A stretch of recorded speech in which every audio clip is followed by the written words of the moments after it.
नमस्कार दोस्तों, Narayan commerce academy में आपका स्वागत है। दोस्तों, आज सबसे पहले हम कवर करने वाले हैं 2018 में जो 63वीं का जो एग्ज़ाम हुआ था मेंस का,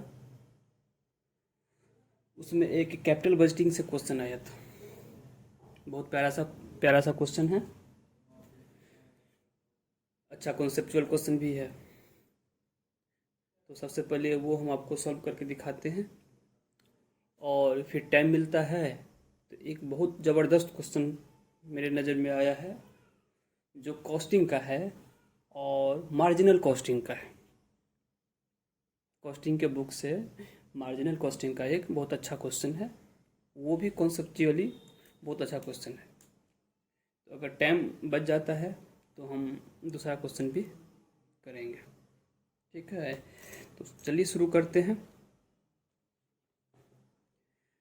वैसे क्वेश्चन का प्रिंट आउट कहीं पे मिसप्लेस हो गया था, तो मेरे पास मोबाइल में था तो उसको मैंने नोट कर लिया, ठीक है।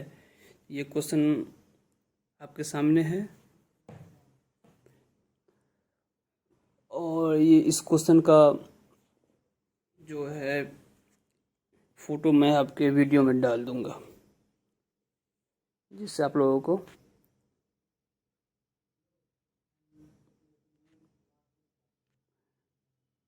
क्वेश्चन करने में कोई दिक्कत नहीं होगा, ठीक है।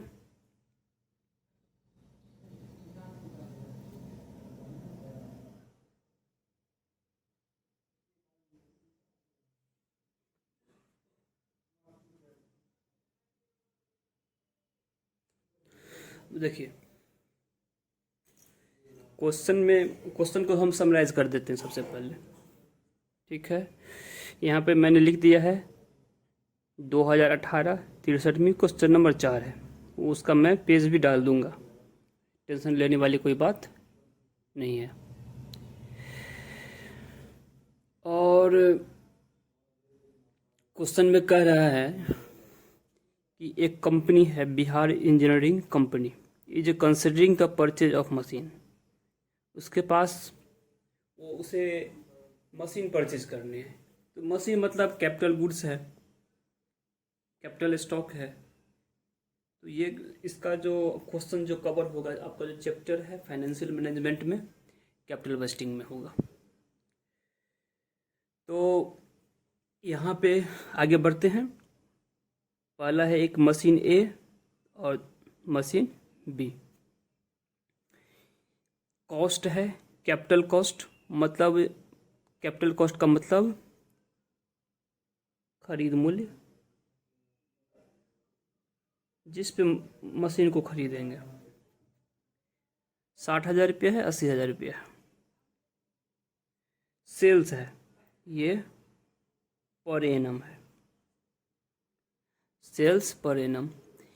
ए मशीन से जो गुड्स प्रोड्यूस होगा उसको बेचने से हर एक साल 1,00,000 रुपये के आएंगे सेल्स रेवेन्यू, यहाँ पर 80,000 रुपये। डायरेक्ट लेबर आपका 10,000, 6,000। Direct material 8,000, 10,000। Fixed overhead 12,000, 10,000। Admin overhead 4,000, 2,000। Selling overhead 2,000, 2,000।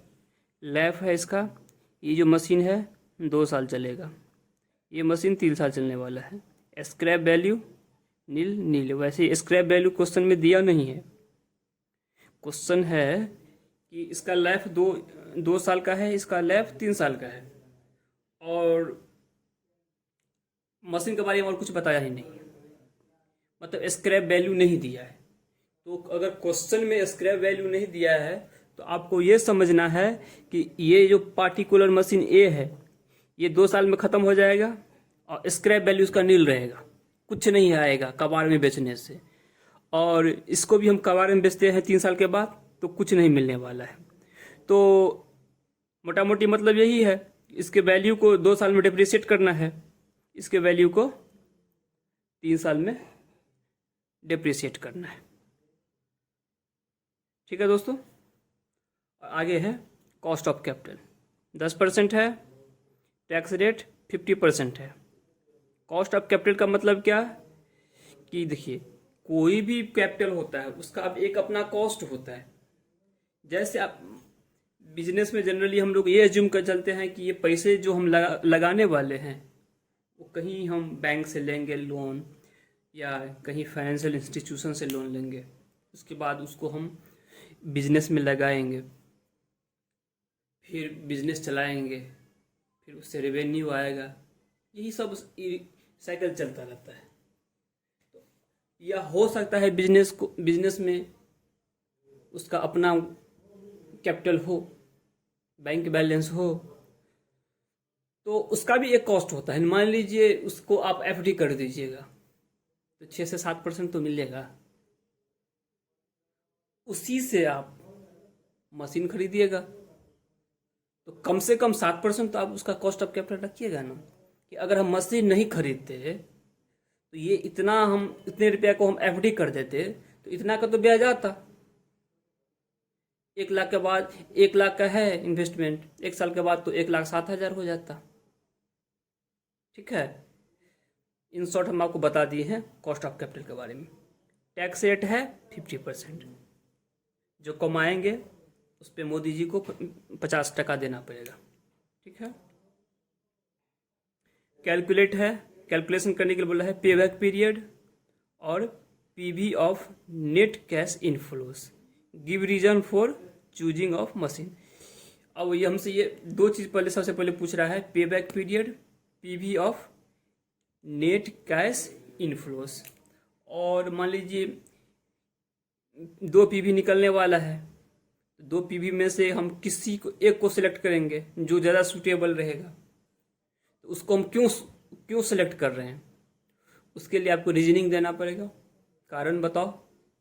और यहाँ पे पीवी है, present value of net cash inflows, तो यहाँ भी 2 इनफ्लो आने वाला है। तो यहाँ भी रीजनिंग देना पड़ेगा कि भाई ये जो इस ऑप्शन को जो हम चूज कर रहे हैं उसके पीछे आपका क्या लॉजिक है, आप लॉजिक बताइए। ठीक है, तो क्वेश्चन आप लोग नोट कर सकते हैं या मैं डाल दूंगा जब वीडियो आएगा आपके पास, तो उस टाइम आपको स्क्रीन पर क्वेश्चन रहेगा, आप लोग अपना नोट डाउन कर लीजिएगा। ठीक है, तो इसके सॉल्यूशन की ओर हम आगे बढ़ते हैं। ठीक है,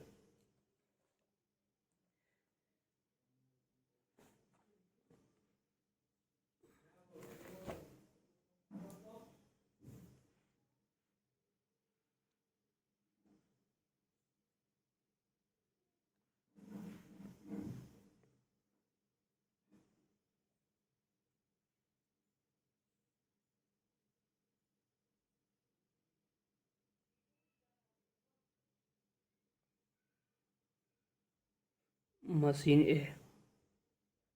ठीक है, यहाँ पे ये भी, हाँ ये तो आपको पता है कि ये जो इनफ्लो होने वाला है हर 1 साल का है, ये भी पूरे साल का है। तो सबसे पहले हम क्या करते हैं,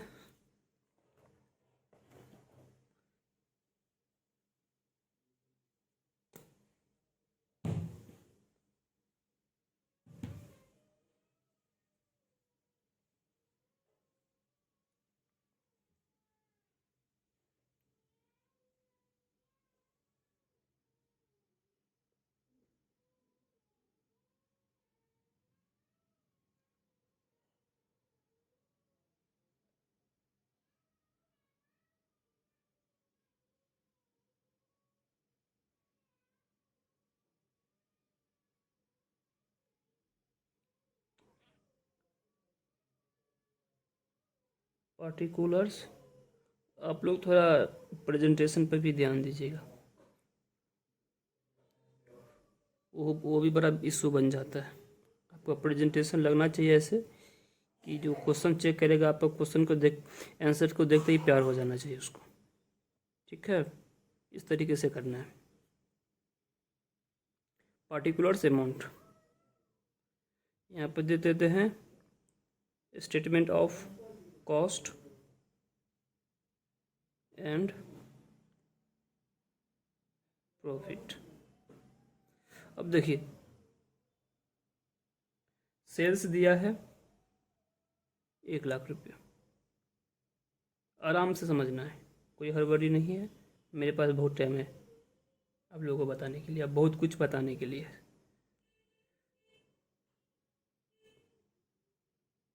डायरेक्ट लेबर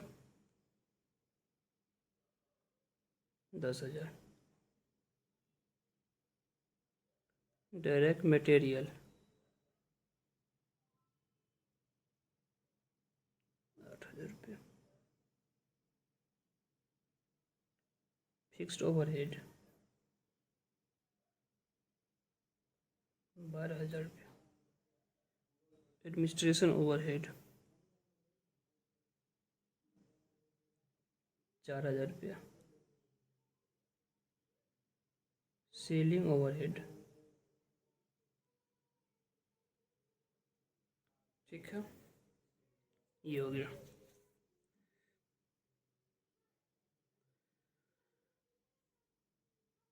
तो टोटल कॉस्ट आ जाता है आपका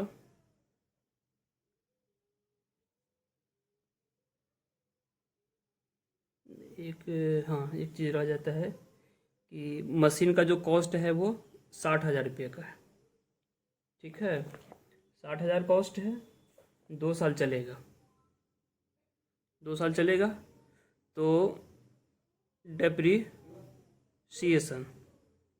सिंपल सी बात है 50% हो जाएगा, 60,000 गुने 1/2, 2 साल के लिए, तो 1 साल में कितना, तो 30,000 रुपया हो गया, ठीक है, ये है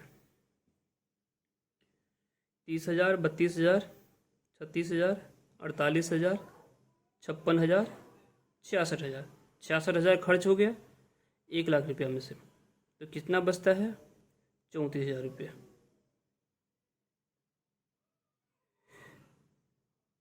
नेट प्रॉफिट बिफोर टैक्स, अभी टैक्स नहीं लगा है, ठीक है, less tax at the rate 50%, 17,000 tax लग गया, कितना बचा 17,000, प्रॉफिट आफ्टर टैक्स 17,000 रुपया।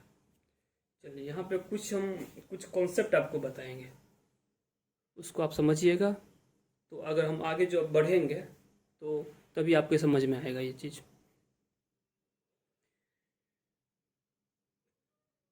अब देखिए कैपिटल बजटिंग में जो भी होता है वो कैश बेसिस होता है, कैश अभी आएगा, कैश जाएगा, इसमें जितने भी कैश एक्सपेंस होते हैं, जो रेवेन्यू होता है इन कैश फॉर्म में रहता है, उसी को हम लोग कंसीडर करते हैं, नॉन कैश आइटम को एक्सक्लूड करते हैं।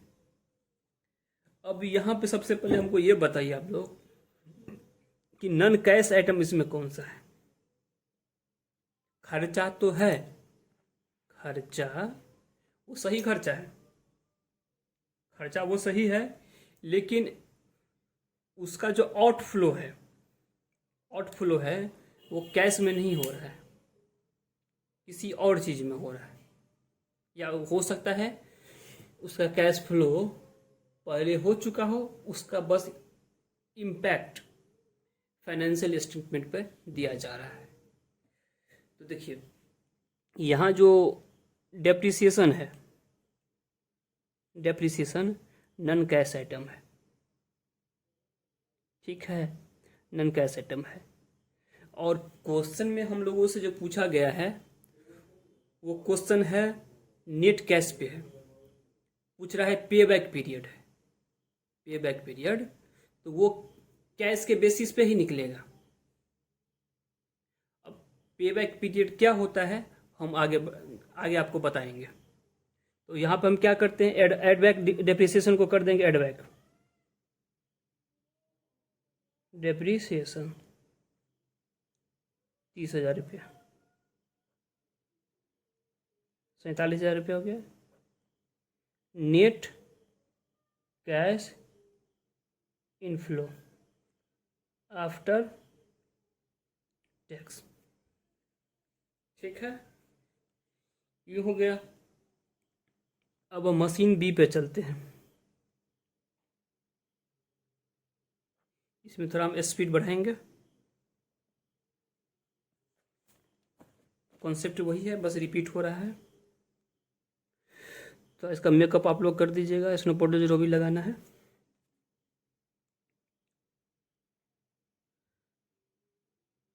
सेल्स है यहाँ पे है 80,000। डायरेक्ट लेबर 6,000 रुपये। डायरेक्ट मटेरियल 10,000 रुपये। फिक्स्ड ओवरहेड 10,000 रुपये।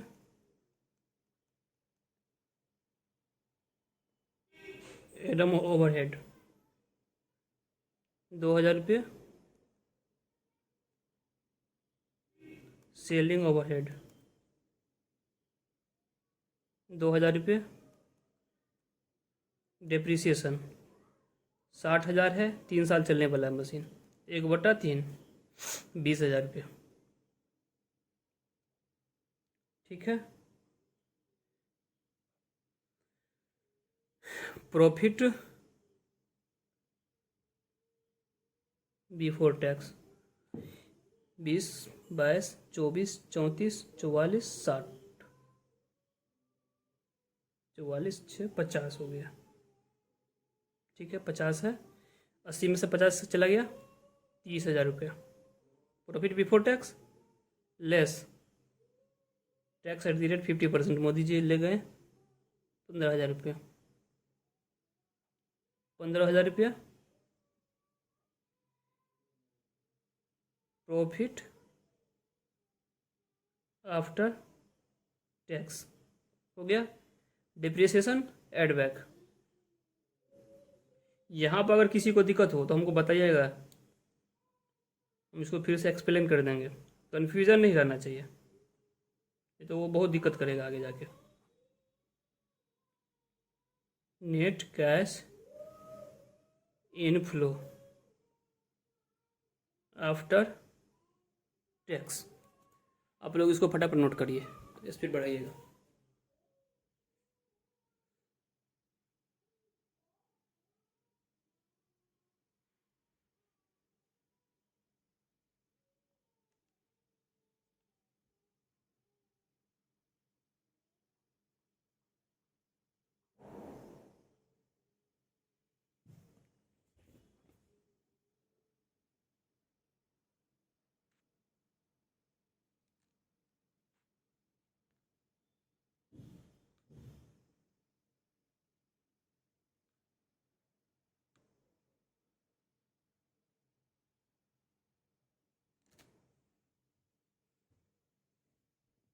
उम्मीद है आप लोगों ने नोट कर लिया है।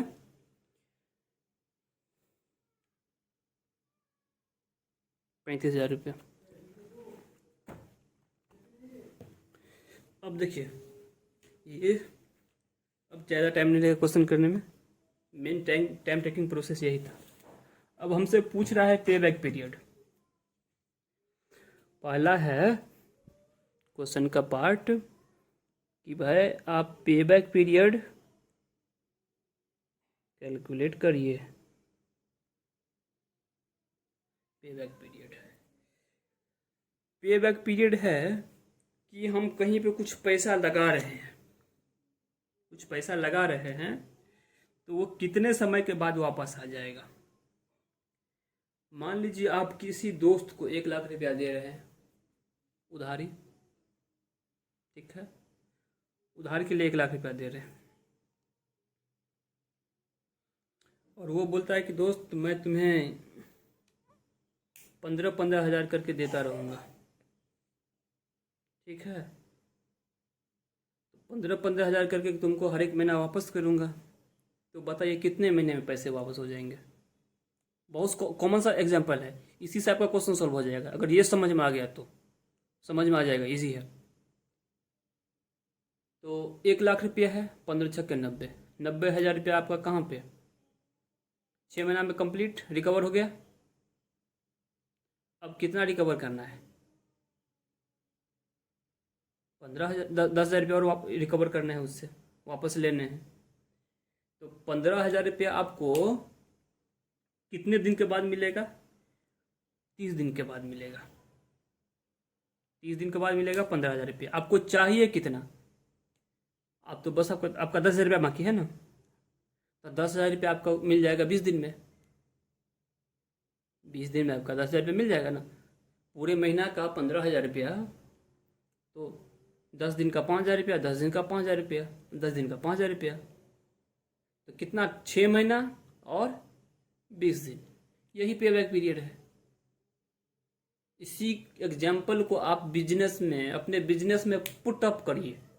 अब निकालिए कि भाई हम यहाँ पर इतना पैसा लगा रहे हैं बिजनेस में हमको 15,000 रुपया, 15,000 हर एक महीना आ रहा है, तो पे बैक पीरियड क्या होगा,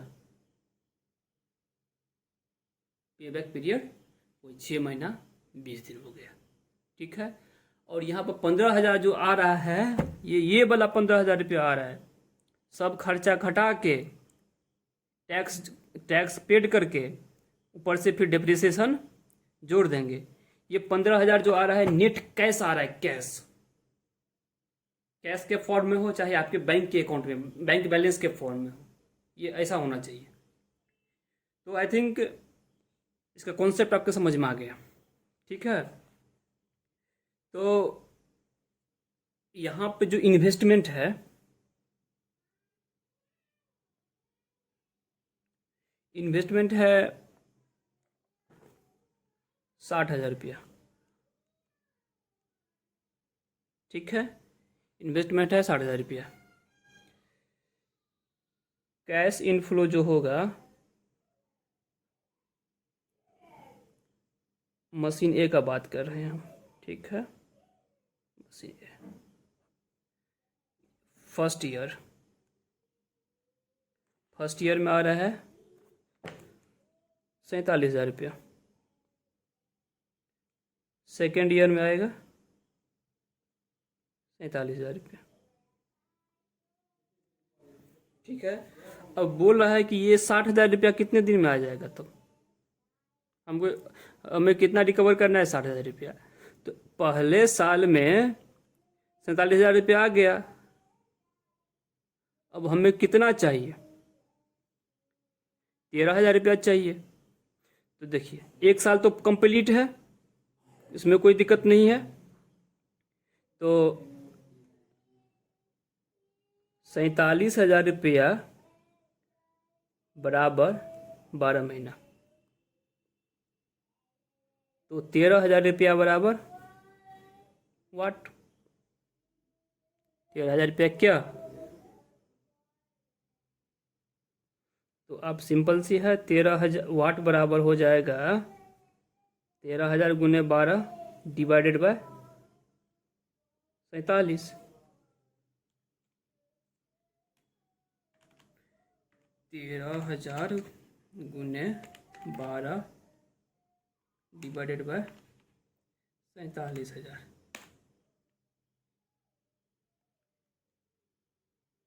आ रहा है आपका 3.32। ठीक है, मंथ्स। तो इसको हम कंसीडर करेंगे 3 मंथ, फ्रैक्शन में नहीं लेना है। ठीक है। तो 1 साल ये हो गया, दूसरा साल आपका पे बैक पीरियड हो गया, 1 साल 1 ईयर 3 मंथ। ठीक है। हम मशीन बी का नहीं करेंगे, मशीन बी का क्वेश्चन आपको करना है और इसका आंसर आपको हमें कमेंट में बताना है। जिनका जिनका सही रहेगा उनको हम बता देंगे, हर्ट दे देंगे, या गलत भी रहेगा तो हम सही आंसर उनको बता देंगे। ठीक है, एक प्रैक्टिस आपके लिए, ये पे बैक पीरियड क्योंकि प्रैक्टिस बहुत ज़्यादा ज़रूरी है। जब तक प्रैक्टिस नहीं करिएगा दिक्कत है।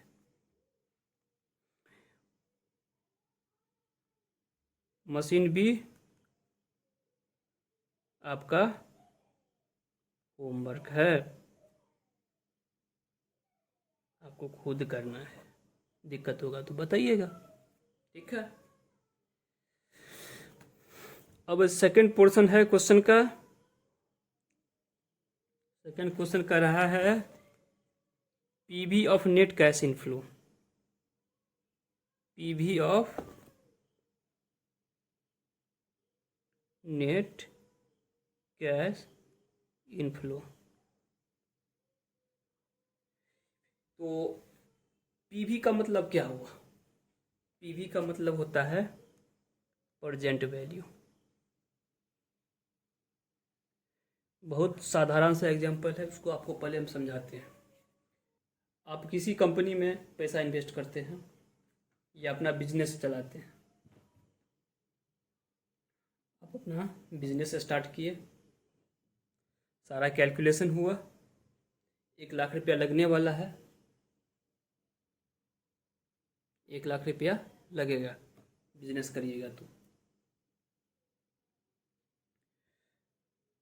और जो बिजनेस चला रहा है, अब तो सिर्फ फंडिंग कर रहे हैं, बिजनेस जो चला रहा है वो बोला है कि सर 3 साल में पैसे आपको वापस हो जाएंगे। अब आप तो खुश जाएंगे, अरे वाह 3 साल में तो पैसे वापस हो जाएंगे। सर 3 साल का ही बिजनेस है, 3 साल के बाद बिजनेस खत्म हो जाएगा। बोलेंगे अच्छे 3 साल में बिजनेस खत्म हो जाएगा, तो बताइए हमको कितना कितना मिलेगा पैसा? 3 साल में बिजनेस खत्म हो जाएगा, 3 साल में मेरा पैसा वापस होगा।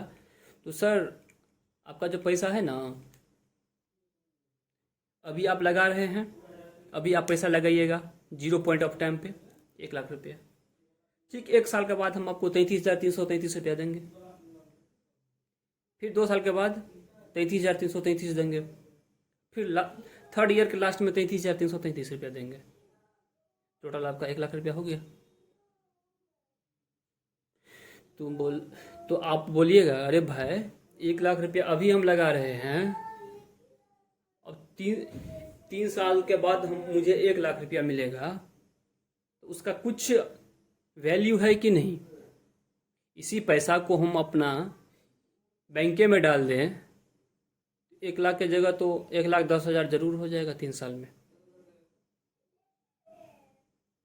या मान लो बिजनेस में हम पैसा लगा रहे हैं, तो कहीं से उधार लेकर लगा रहे हैं, बैंक से उधार लेकर लगा रहे हैं, तो बैंक को तो हमको पैसा देना पड़ेगा। अब हम बैंक को देंगे 1 लाख की जगह 1,25,000 रुपये, 1,20,000 रुपये विद इंटरेस्ट, हमें मिलेगा यहाँ पे 1 लाख रुपये। तो क्या क्या फ़ायदा इसमें पैसा लगाने से? तो सिंपल सी बात है कि अगर 1 लाख का भी तुरंत का तुरंत मिल जाए तो कोई दिक्कत नहीं है, चलिए नो प्रॉफिट नो लॉस। लेकिन अभी हम 1 लाख रुपया लगा रहे हैं और उसमें से 33,000 रुपया हमें 1 साल के बाद मिलेगा, फिर 33,000 रुपया दूसरे साल, 33,333 तीसरे साल, तो उसका जो परचेजिंग कैपेसिटी है वो तो कम हो जाएगा ना। अभी जो 1 लाख रुपये से आप जो चीज़ परचेज कर सकते हो, सेम क्वांटिटी सेम क्वालिटी, आप 1 साल के बाद खरीद पाओगे? नहीं खरीद पाओगे, क्योंकि इन्फ्लेशन का इम्पैक्ट तो पड़ेगा।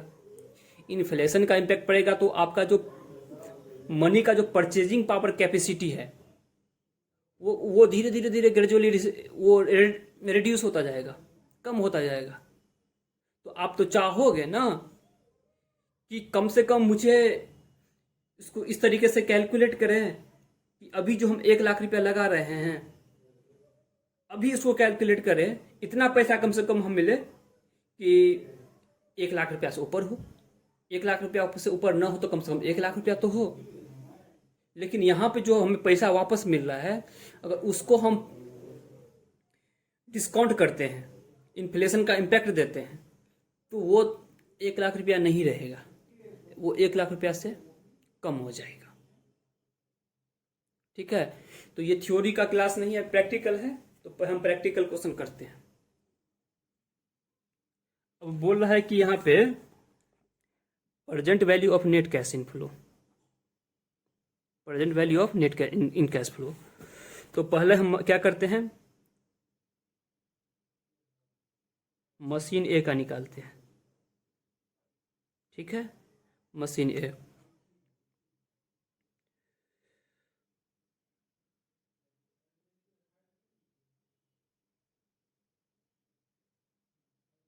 यहाँ पे आप कर लीजिए।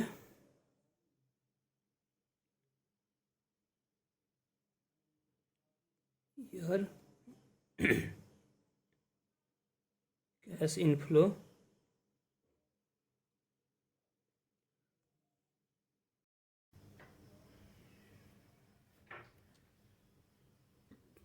क्या करते हैं, ईयर हो गया, cash inflow, present value factor, present value. ठीक है, ईयर 1, ईयर 2, दोनों साल कितना आ रहा है, 47,000 रुपये, 47,000 रुपये। अब यहाँ पे पीवी फैक्टर, तो पीवी फैक्टर मतलब क्या कि मान लीजिए 1 साल के बाद 1 रुपया आपको मिलेगा, 1 साल के बाद आपको 1 रुपया, अभी आपको हम बोल रहे हैं कि आपको हम 1 रुपया देंगे 1 साल के बाद। तो आज 1 साल के बाद आपको 1 रुपया मिलेगा, तो आज के डेट में तो उसका वैल्यू 1 रुपया नहीं है ना, आज तो नहीं मिल रहा है। आज जो आप 1 रुपया में खरीद सकते हैं वस्तु, आप 1 साल के बाद 1 रुपया में तो नहीं खरीद पाइएगा। बट हमें डिसीजन लेना है अभी का अभी, डिसीजन अभी लेना है। तो क्या करते हैं, वहाँ पे जो पैसा मिलने वाला है उसका प्रेजेंट में वैल्यू निकालते हैं। 1 साल बाद हमें जो पैसा मिलेगा उसका आज के डेट में क्या वैल्यू है, 2 साल के बाद हमें जो पैसा मिलेगा उसका आज के डेट में वैल्यू क्या है। तो ये कैसे निकलेगा, तो यहाँ पे कॉस्ट ऑफ कैपिटल दिया हुआ है 10%, कॉस्ट ऑफ कैपिटल 10%, इसी से निकलेगा। सिंपल सी बात है, यहाँ पे हम बता देते हैं। अगर कैलकुलेटर अलाउड है तो इजी है, वो हो जाएगा। जैसे 1 साल का है तो क्या करेंगे, 1 पॉइंट कितना रेट, कॉस्ट ऑफ कैपिटल 10% है तो 1.10। ठीक है, फर्स्ट ईयर के लिए। सेकेंड ईयर के लिए हो जाएगा 1/1.10 स्क्वायर। थर्ड ईयर के लिए हो जाएगा 1+10 का क्यूब, ये हो जाएगा। तो जैसे देखिए 1 डिवाइडेड बाई 1.10, 9.909, इसको क्या करते हैं 4700 से इंटू कर देते हैं, कितना हो जाएगा 42,727। ठीक है, अब 1 पॉइंट फर्स्ट ईयर का इतना, फिर से एक बार इसको क्या करते हैं डिवाइड कर देते हैं, 8.26, 8.26, इसको आप 47,000 रुपया से इंटू कर दीजिए। ठीक है, हो गया 38,843 रुपये, 38,843 रुपये। तो ये हो गया आपका net present value of net cash in flow. तो इसको हम टोटल कर देते हैं, 42,727 प्लस 38,843 हो गया 81,570। ठीक है, 81,570, इसमें से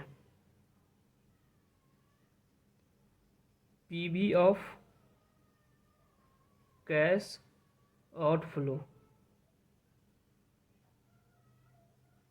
60,000 रुपया। देखिए ये भी आज के डेट में पैसा है। इसका जो वैल्यू हम लोग खींच के लाए हैं, इसको 1 साल खींचे हैं, इसको 2 साल खींचे हैं, और ये पहले से जीरो पे है।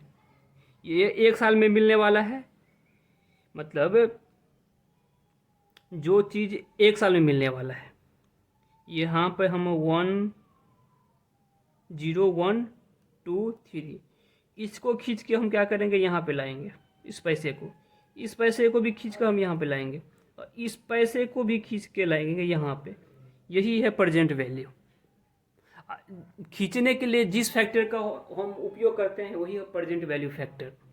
फैक्टर कैसे निकाला जाता है वो भी मैंने आपको बता दिया है। तो देखिए 42,000, ये टोटल 81,570 रुपया है, और 60,000 रुपया हमारा खर्चा हुआ था, तो 21,570 रुपया। तो पीवी ऑफ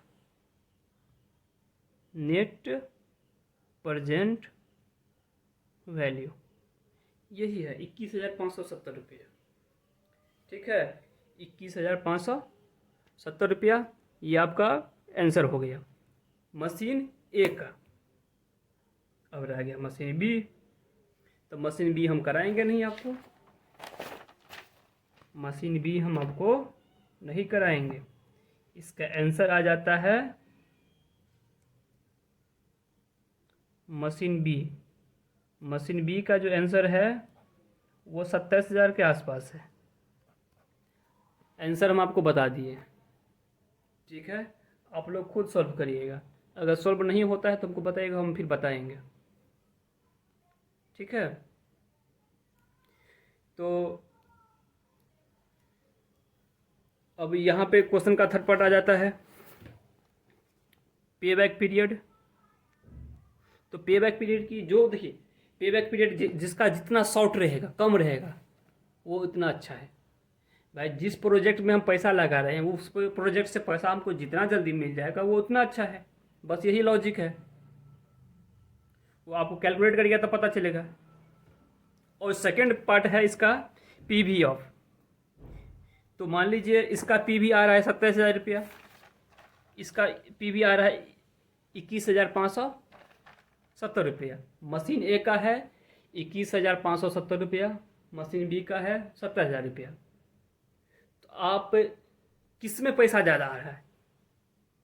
मशीन बी में ज़्यादा पैसा आ रहा है, तो आपका आंसर मशीन बी होना चाहिए। क्यों होना चाहिए?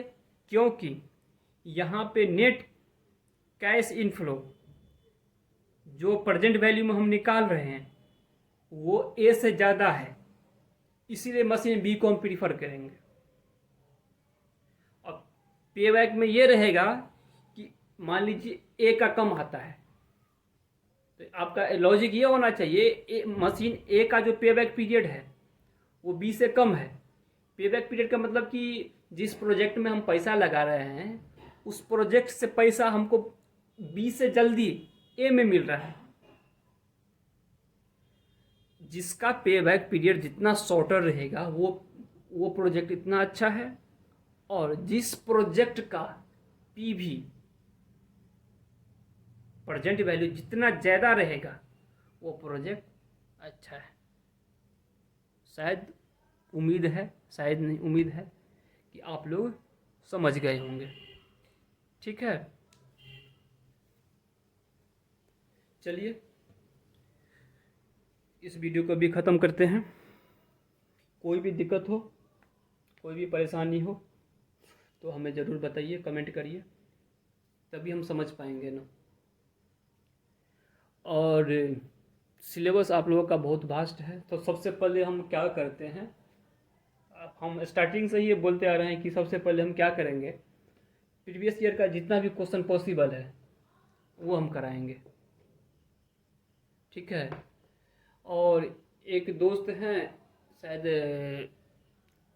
हमको कमेंट किए थे, राजन कुमार नाम है, कि सर आप पेड कोर्स करा दीजिए। ठीक है, तो देखिए पेड कोर्स करने के लिए थोड़ा मैं भी वर्किंग हूँ, तो थोड़ा टाइम को लेकर इशू रहता है, ऑफिस भी देखना रहता है। तो अभी हम जो करा रहे हैं उसको आप कर लीजिए। ठीक है, और फुल फ्लेज कोर्स के बारे में हम इसके बाद सोचेंगे। हम मेरा प्राइमरी टारगेट यही है कि कम से कम समय में आप लोगों का प्रीवियस ईयर का जो जितने भी क्वेश्चन मैं करा सकता हूँ अपने एंड से वो करा दूँ। कम से कम उस पर तो आप लोगों का कंट्रोल रहेगा, क्योंकि क्वेश्चन रिपीट हो रहा है, बार बार एक ही टाइप का क्वेश्चन रिपीट होता है, तो हो सकता है कि वही क्वेश्चन आ जाए। वैसे हम लोग हो सकने वाले पे नहीं रहेंगे, इसके बाद भी हम लोगों का तैयारी कंटिन्यू रहेगा। ठीक है, तो आप लोगों का बहुत बहुत धन्यवाद।